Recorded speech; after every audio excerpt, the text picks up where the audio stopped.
Welcome to DJ Brawling.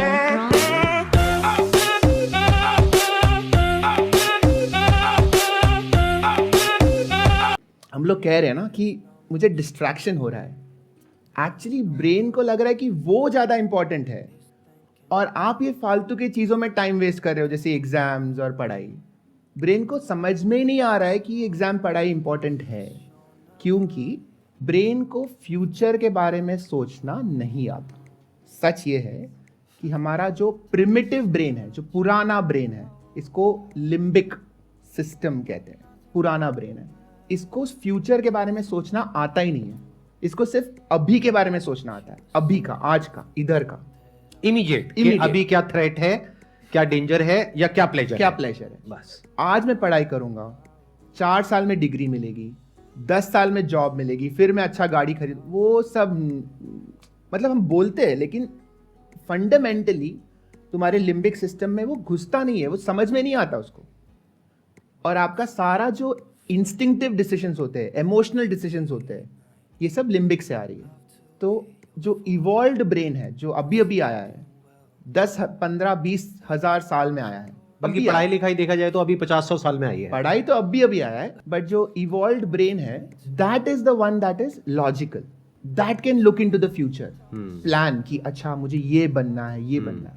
But आप evolutionarily देखोगे तो limbic system is like your great grandfather, और तुम्हारा जो सबसे इवॉल्व्ड पार्ट है दैट इज अ इन्फेंट, बच्चा है वो।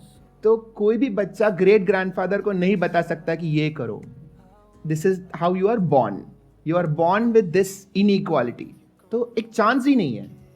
But as you keep growing, हमारा इवॉल्व पार्ट, जिसको PFC कहते हैं, उसका फुल फॉर्म है प्री फ्रंटल कॉर्टेक्स, जो if you tap your forehead, उसके जस्ट पीछे जो पार्ट है, that is the most evolve part.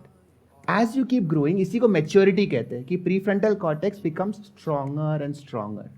It develops the capacity to tell the limbic system कि ये करो, ये नहीं करो। और वो स्ट्रॉन्ग कैसे होता है? Through experience, through knowledge, through life. इसी को मैच्योरिटी कहेंगे कि जैसे टाइम बढ़ता है, यूजुअली 25 ईयर्स मानते हैं, एब्स्ट्रैक्ट है, बट 25 साल की उम्र में प्री फ्रंटल कॉर्टेक्स इवॉल्व हो जाता है। तब तक तो इनकी लाइफ की धज्जियां उड़ जाएगी क्योंकि अभी ये सारे 18-19 साल के हैं। अगर तब तक इनको समझ आएगा कि ये जो कर रहे हैं उसकी वजह से क्या गड़बड़ होने वाली है, बिल्कुल, ये तो एक बहुत बड़ी प्रॉब्लम हो गई जिसका हमको सोल्यूशन निकालना पड़ेगा। क्या ऐसा कुछ हो सकता है, जैसे अभी इनकी एज है मान लो 18-19 साल, इनका जो प्री फ्रंटल कॉर्टेक्स है वो इतना डेवलप हो जाए जितना कि एक 25 साल के आदमी का होता है? क्या ऐसा कोई तरीका है? बहुत सारे लोग हैं। There are so many children who are at 17, 18, 20, 22 are achieving very good things because they have learned to control their limbic system. और वो कैसे होता है? Most important is motivation. हम लोग क्यों कर रहे हैं? PFC कह रहा है कि एग्जाम के लिए पढ़ाई करो। क्यों पढ़ाई करो? अगर वो क्यों बहुत क्लियर है दिमाग में, तो PFC will overcome the limbic. और वो क्यों सिर्फ क्लियर होने से नहीं होगा। मान लो किसी को क्लियर हो भी गया, बट कुछ देर के लिए क्लियर हुआ, फिर उसके बाद में और जो हमारा जो डिफॉल्ट सिस्टम है उसने ओवर पावर कर लिया उस क्यू को।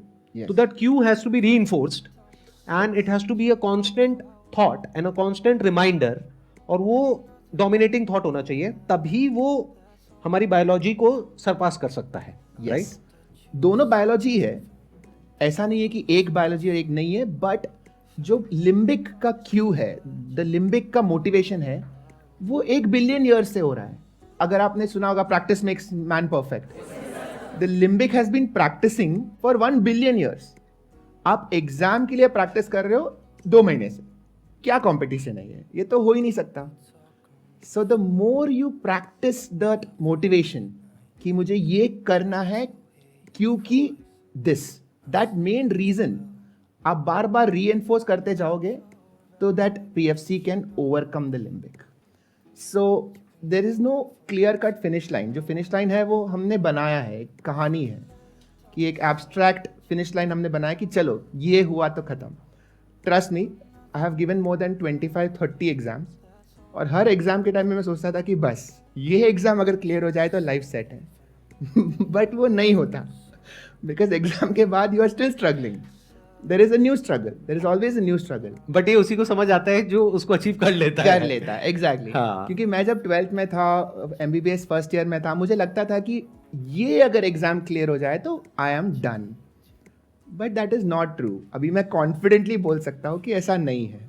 नहीं, बट दो अलग अलग प्रॉब्लम्स हो गई। एक हो गई हैप्पीनेस प्रॉब्लम, हाँ। एक हो गई survival problem. Happiness problem is कि हमें ये लगता है कि ये करके मैं खुश हो जाऊंगा, तो खुश तो कभी होते ही नहीं। Happiness is an illusion, scam है पूरा का पूरा जो आपको बेचा जा रहा है।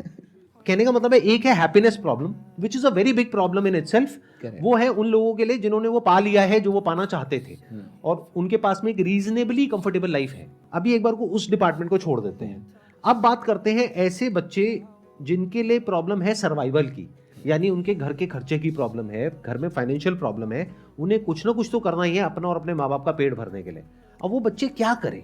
अगर आपको रेस दौड़ना है, अगर आपने पहले ही डिसाइड कर लिया कि ये रेस मैं नहीं जीतूंगा, इसमें प्रॉब्लम ये नहीं है कि आप फेल हो गए या सक्सीड हो गए, ये प्रॉब्लम ये है कि आप ट्रेन ही नहीं करोगे। और अगर आपने ट्रेनिंग नहीं किया, या समझो आपने ट्रेनिंग किया होता, तो उससे और क्या क्या बेनिफिट्स है ये आपने शायद सोचा भी नहीं होगा। It is not about the winning, but अगर समझो आपने ट्रेनिंग किया मैराथन दौड़ने का and you did not come first, in fact you did not even finish. 42 kilometres दौड़ना है, आपने 25 के बाद you got tired and you stopped. It still means that you now have a body that is capable of running 25 kilometres and you are still fitter than everybody else in your class, because nobody else is running even 10 kilometres. This is why I feel कि abstract finish lines बहुत tricky होते हैं। It's great for motivation, चलो मुझे उधर जाना है, but वहाँ तक अगर नहीं पहुँचे तो भी आपने काफ़ी कुछ अटेन किया है जो आप you can't put a number on that. And next time when you start running, you will run 30 kilometers and you will still call yourself a failure, but you are not. अगर आप दूर से देखोगे तो you are not. आपने सिर्फ अगर वो 42 किलोमीटर्स के लाइन के थ्रू देखेंगे तो you are still a failure, but you are actually still growing. And that is, I feel, the only important thing in life. Are you growing? कि पहले से are you in a more capable state? Because life will keep on giving you different situation. हमेशा कुछ ना कुछ तो अलग challenge आते रहेगा। Your brain is trying to understand कि अच्छा ये नया सिचुएशन है, अभी मैं क्या करूँ। और पहले कभी अगर ये एक्सपीरियंस नहीं किया है तो द ब्रेन विल थिंक कि this is a stress. That is what stress is. Stress का मतलब क्या होता है? इट इज़ अ सिचुएशन जो ब्रेन को नहीं पता हैंडल कैसे करना है। तो अगर समझो मैं पहली बार लाइफ में स्टेज में बैठा हूँ, I would be so stressed right now, क्योंकि क्या हो रहा है, लेकिन इतने सारे लोग देख रहे हैं मुझे, आप इंटरव्यू ले रहे हैं, I know that millions of people might see this video, I will be, my heart rate will be high, because it's a new situation. मेरे ब्रेन को पता ही नहीं है इसको कैसे हैंडल करना है। Because I have been on stage 50-100 times before, this feels normal. The only reason this feels normal is because I went You have been there, done that. Correct. मेरा स्टेज फियर हुआ था, मैं गाने गया था एक बार स्कूल में, ऊपर गया, मुझे गाने का लिरिक्स ही याद नहीं आ रहा है, पूरा स्कूल खड़ी है सामने, मुझे याद ही नहीं आ रहा है कि मुझे कौन सा गाना गाना था। आई सैंग सम अदर सॉन्ग जिसका मुझे लिरिक्स आधा याद था and I came down. But if that hadn't happened, then next time we would not have been a little more comfortable. And today I think my heart rate is around 65-70। ठीक है, this is normal.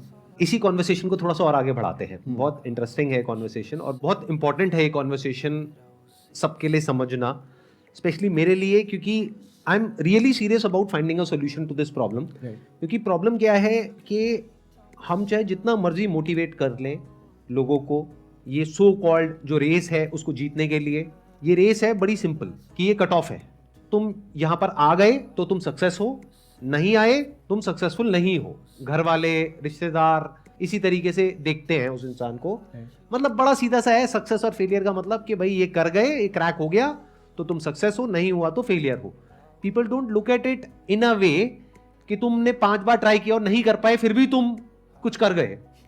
और ये भी अपने आप में एक बहुत बड़ा ट्रैप है, क्योंकि बहुत सारे लोग ऐसे हैं जो अपने प्रॉफिट के लिए इस तरह से लोगों को मोटिवेट करते हैं, कहते कोई बात नहीं, कोशिश करते रहो, 2 बार करो, 5 बार करो, 10 बार करो, फेल भी हुए तो क्या हुआ। क्योंकि 5 बार अगर आप लोगों ने कोशिश करी तो जिसका इंस्टीट्यूट है जो वो आपको उस एंट्रेंस के लिए तैयार कर रहा है उसका तो पैसा बन गया, आप जाओ भाड़ में, सीधी सी बात। तो वो तो यही बोलेगा ना। बट डेटा क्या कह रहा है कि चाहे कोई कितनी भी कोशिश कर ले, ये प्रॉब्लम का सोल्यूशन है ही नहीं। क्योंकि जब हमें दिख रहा है कि चेयर 4 हैं और उस पे बैठने वाले 4000 हैं, तो अननेसेसरी उन 4000 को मोटिवेट करना इज नॉट